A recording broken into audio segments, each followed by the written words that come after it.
Hello students, तो आज हम स्टार्ट करेंगे first chapter of biology of class 9, the fundamental unit of life. The first topic in this we have to cover is cell. What is cell and why it is called the fundamental unit of life? हर body cell से मिलके बनी होती है. जैसे कि matter हमने पढ़ा था कि उसमें जो मैटर होता है या कोई मटेरियल होता है वो कई सारे पार्टिकल से मिलके बनता है. वैसे ही जब ऑर्गेनिज्म, लिविंग ऑर्गेनिज्म की हम बात करते हैं तो वो कई सारे सेल से मिलके बनता है. जैसे कि दीवार जब कई सारे ईंटे को जोड़ा जाता है तो एक दीवार बनती है. वैसे ही जब कई सारे सेल्स जब जुड़ते हैं तो एक ऑर्गेनिज्म बनता है. अब हम बात करते हैं कि सेल को फंडामेंटल यूनिट ऑफ लाइफ क्यों कहा जाता है. जैसे जब कई सारे सेल मिलते हैं तो वो बनाता है टिश्यू, और जब कई सारे टिश्यू मिलते हैं तो वो बनाते हैं ऑर्गन, और जब कई सारे ऑर्गन मिलते हैं तो बनाते हैं ऑर्गन सिस्टम, और जब बहुत सारे ऑर्गन सिस्टम एक साथ जुड़ते हैं तो वो बनाते हैं ऑर्गेनिज्म. इसे क्या कह सकते हैं कि ऑर्गेनिज्म की बनने की शुरुआत सेल से होती है. इसीलिए इसको फंडामेंटल यूनिट ऑफ लाइफ या बिल्डिंग ब्लॉक्स ऑफ लाइफ कहते हैं. जब कई सारे सेल एक साथ जुड़ते हैं तो वो टिश्यू बनाता है, टिश्यू ऑर्गन बनाता है, ऑर्गन सिस्टम बनाता है, और जब कई सारे ऑर्गन सिस्टम मिलते हैं जैसे डाइजेस्टिव सिस्टम, एक्सक्रीटरी सिस्टम, ये सब सारे सिस्टम मिलते हैं तो वो ऑर्गेनिज्म बनाता है. लेकिन सेल कभी कभी एज अ यूनिट काम करता है, मतलब एक cell as a whole body काम करता है. जैसे यूनिसेलुलर ऑर्गेनिजम्स में इन ऑर्गेनिजम्स में एक ही सेल होता है जो कि उनका सारा लिविंग एक्टिविटी जो होता है वो एक ही सेल परफॉर्म करता है. और इसको कहते हैं उन ऑर्गेनिजम्स जिनका एक ही सेल होता है उनको यूनिसेलुलर ऑर्गेनिजम्स कहते हैं. और ये एक सेल वर्क करता है एज अ होल बॉडी. जैसे मल्टी सेलुलर ऑर्गेनिजम्स में, जैसे हमारी बॉडी या प्लांट की बॉडी, इसमें कई सारे टिश्यू जो अलग अलग काम करते हैं, सेल्स एक साथ मिलके काम करते हैं, और सारे सेल्स का अपना अपना स्पेसिफिक फंक्शन होता है. लेकिन यूनिसेलुलर ऑर्गेनिजम्स में एक ही सेल होता है जो कि उनका सारा एक्टिविटी परफॉर्म करता है, लिविंग एक्टिविटी जो होता है. अब हम बात करते हैं डेफिनेशन ऑफ सेल के बारे में. Cells are the fundamental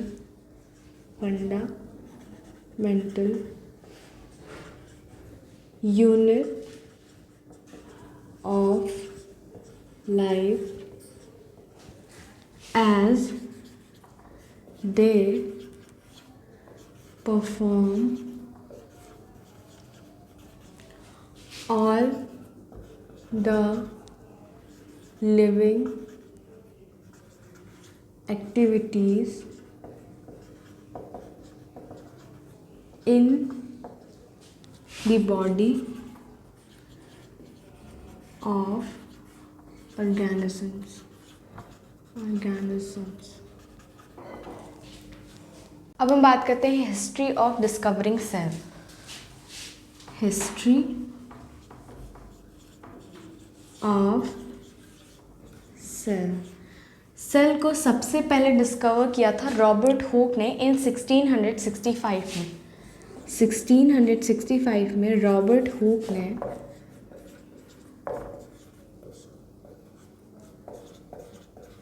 एक डेड सेल डिस्कवर किया था इन हिज ओन माइक्रोस्कोप. इन्होंने खुद के बनाए माइक्रोस्कोप में एक dead cell from the cork of tree की जो छाल होती है उसको उन्होंने स्लाइस पे रख के उसको ऑब्जर्व किया, और उसमें उन्होंने देखा कि जो पूरा कॉर्क था वो छोटे छोटे कंपार्टमेंट से बना था, जिसका स्ट्रक्चर हनीकॉम्ब स्ट्रक्चर जैसा था. ऐसे स्ट्रक्चर से मिलके कई सारे ऐसे स्ट्रक्चर थे जिनसे मिलके एक कॉर्क जो था वो बना हुआ था, और इसको उन्होंने नाम दिया था सेल. जिसका लैटिन वर्ड में मतलब होता है लिटिल रूम। मतलब जो ऑर्गेनिज्म होता है वो कई सारे लिटिल रूम, जिसको सेल कहते हैं, उससे मिल के बनता है। और ये रॉबर्ट हुक पहले इंसान थे जिन्होंने बताया था कि जो लिविंग ऑर्गेनिज्म होता है वो सिंगल यूनिट से मिल के बना होता है, जिसको सेल कहते हैं, और इसका मतलब होता है लिटिल रूम और कंपार्टमेंट। अब हम बात करते हैं सेकंड साइंटिस्ट जो थे एंटोन वैन ल्यूवेनहॉक,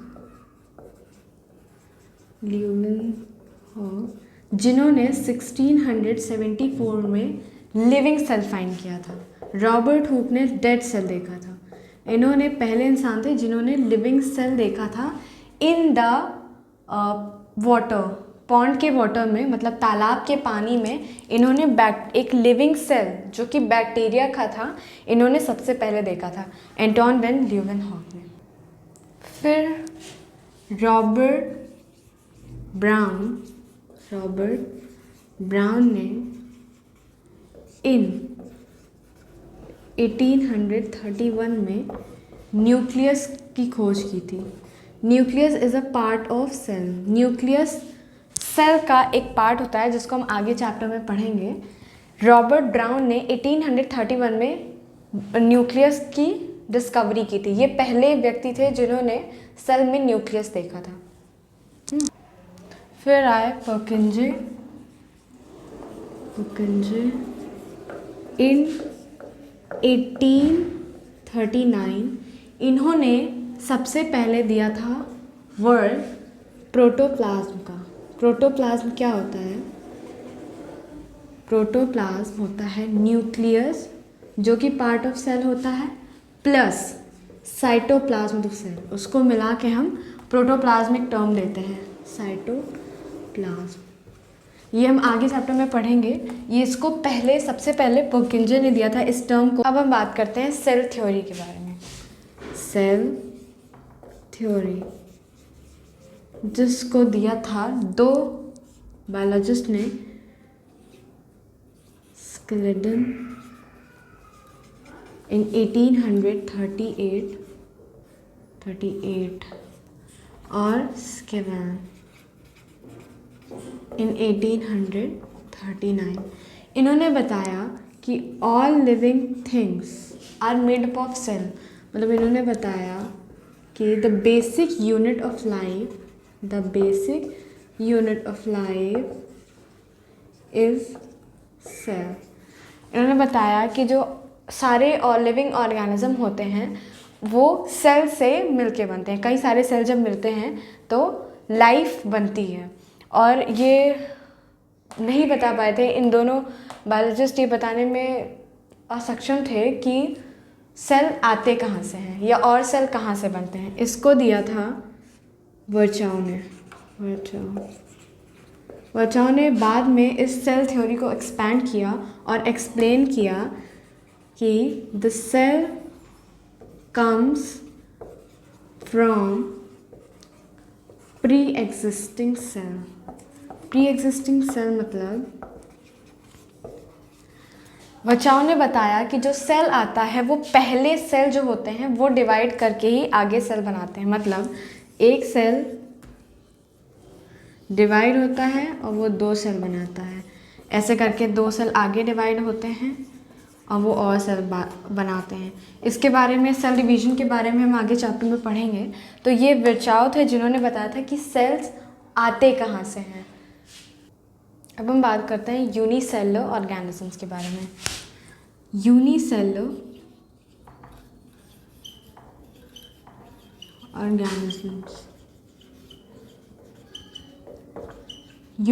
ऑर्गेनिजम्स का मतलब होता है जो कि सिंगल सेल ऑर्गेनिजम्स होते हैं। यूनि मतलब सिंगल और सेलुलर मतलब सेल। सिंगल सेल ऑर्गेनिजम्स को यूनिसेलुलर ऑर्गेनिजम्स कहा जाता है। इसमें आते हैं अमीबा, पैरामीशियम, और कई सारे और ऑर्गेनिज्म, स्पेशली बैक्टीरियल सेल, सारे यूनिसेलुलर ऑर्गेनिजम्स में आते हैं, जिसमें सिंगल सेल एक्टिविटी करती है एज अ होल बॉडी। वो सारे लिविंग ऑर्गेनिज्म का जो फंक्शन होता है वो एक ही सिंगल सेल परफॉर्म करती है। अब हम बात करते हैं मल्टी सेलुलर ऑर्गेनिजम्स के बारे में। मल्टी सेलुलर मतलब कई सारे या मैनी, और सेलुलर मतलब सेल्स। जब कई सारे सेल्स मिलके एक ऑर्गेनिज्म के बॉडी फंक्शन या लिविंग फंक्शन परफॉर्म करते हैं तो उसको हम कहते हैं मल्टी सेलुलर ऑर्गेनिजम्स। जैसे कि इसका एग्जाम्पल है ह्यूमन बॉडी। मिलियन और ट्रिलियन सेल्स से मिलके एक ह्यूमन बॉडी बनता है। प्लांट्स, एनिमल्स, फंगाई, ये सारे जो ऑर्गेनिजम्स होते हैं वो मल्टी सेलुलर ऑर्गेनिजम्स में आते हैं, और इनके ये एक सेल को डिवाइड कर करके कई सारे सेल्स बनाते हैं। इससे हमें ये भी पता लगता है कि the cells comes from pre existing cell, मतलब एक सेल से कई सारे सेल डिवाइड कर करके बन जाते हैं।